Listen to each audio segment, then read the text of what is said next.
société Orpi, c'est un principe coopératif. Alors on peut peut-être préciser effectivement quelle est la différence entre une franchise et une coopérative. Alors effectivement, chaque associé et chaque collaborateur, chaque nouvelle agence est associé dans cette organisation. Donc, ce qui veut dire que tout le monde a un impact important et son mot à dire dans l'organisation, à la fois sur les actions qui sont menées, sur les décisions qui sont prises lors des assemblées générales, et ce qui permet à chaque associé de se sentir complètement impliqué dans cette organisation. Aujourd'hui, c'est un peu plus de 1200 points de vente, avec un peu plus de 850 associés, réunissant 850 associés. Le nombre n'est pas non plus l'objectif principal d'Orpi. Notre préoccupation, c'est d'avoir un maillage national parfait et d'être représenté sur l'ensemble du territoire national. Ce qui est le cas aujourd'hui dans toutes les grandes villes ou dans la majorité des grandes villes.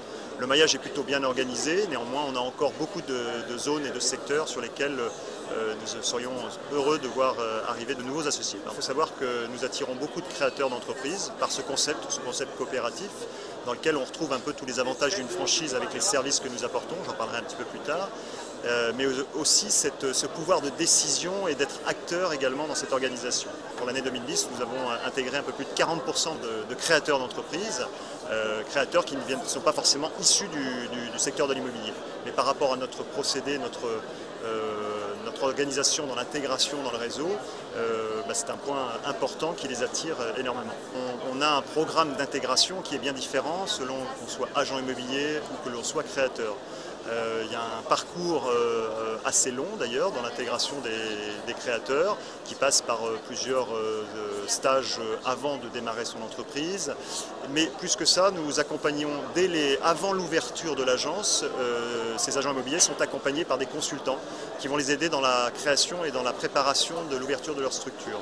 Alors, à la fois avant l'ouverture, mais également après l'ouverture, tout au long de l'année, nous allons les accompagner à peu près une fois par mois, une fois tous les mois et demi, pour les aider dans la mise en place à la fois de leurs équipes, puisque ce sont des créateurs, donc ils ont tout à créer, à la fois l'organisation de l'agence, mais également l'ensemble de l'équipe.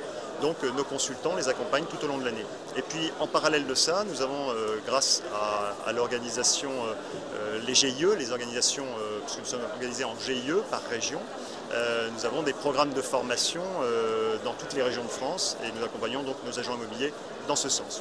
Les chiffres de 2010, nous avons réalisé un peu plus de 1100 journées de formation pour le réseau et nous avons formé un peu plus de 9000 collaborateurs.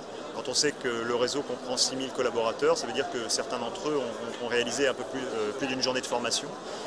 Mais tout au long de l'année, nous sommes dans cette démarche pour tous les GIE, sachant qu'il y a 60 GIE en France, et que chaque GIE est organisé par région, bien évidemment, et chaque région a une moyenne de 15 à 20 agences, et donc un certain nombre de collaborateurs. Et nous avons un programme de formation tout au long de l'année, animé par les consultants qui forment les collaborateurs. Notre principe coopératif est extrêmement fort.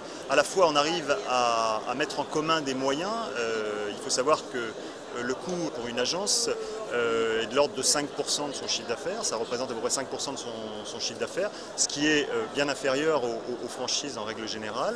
Et tout est mis en commun pour pouvoir apporter de nouveaux outils, de nouvelles formations, de nouveaux moyens et une politique commune pour l'ensemble du réseau. Donc ça fonctionne bien.